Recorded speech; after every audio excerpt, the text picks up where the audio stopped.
Alright, so law of cosines is our last example.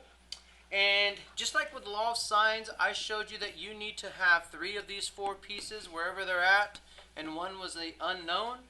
The law of cosines has an equation that has an opposite side, 2 sides, and you're going to be squaring this, squaring that, multiplying a -2, and then you add here, and it's all about this cosine of whatever this angle is. Let's call it angle A.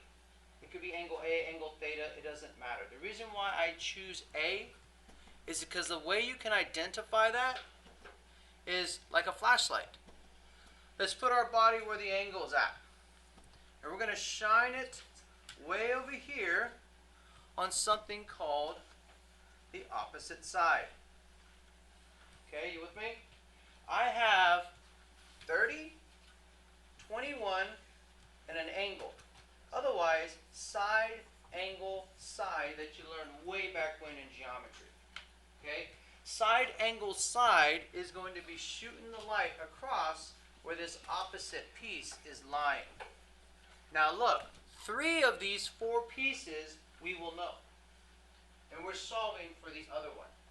So it's like this as far as the law of sines where you have 3 of the 4, but the layout is a little bit different. Let's look at what we know. We know that the angle is 123, so that one's known. Now the sides, it doesn't matter which one's side 1 or side 2 because you're adding and multiplying and that doesn't have order. It could be either one. Let's say that 30 is side 1. And then we'll say that 21 is side 2. So the only unknown that you see up here is the opposite length here, which is BC of what you're looking for. Are you with me? You have this entire equation, and everything is known except for the opposite, because you would have it like this. X squared is 30 squared plus 21 squared minus 2 times 30 times 21 times the cosine of 123 degrees. So the only thing that's the variable is that x. Okay? So yes, you could do all of this into the calculator and just take the square root, and that'll give you the x all by itself. Or you can do the solve feature again. Alright, so let's do that real quick.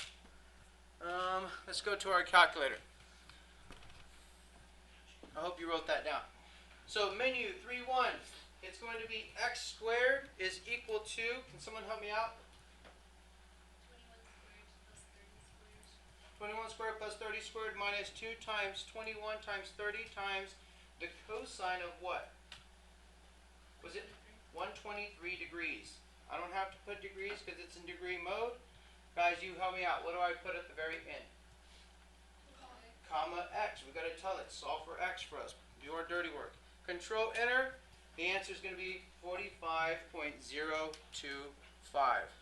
So we'll come over here and we'll put this x value, otherwise known as BC, is equal to 45.025. There are no units of measure, so that's good enough just like that. Yeah. So how do you know which one to use, like cosine or sine? Okay, law of cosines is cosine. Law of sines is using sines. That's why they call them that way. Okay? Just so, to remind you, law of sines is this, and these bottom 2 will be sines of angles. These are sides on top, and then down here it's law of cosines. So how do you know which one to use? It depends on this side angle side as far as the representation. Do you have 3 of those 4 pieces, or do you have 3 of these 4 pieces that we did with the law of sines video? Okay?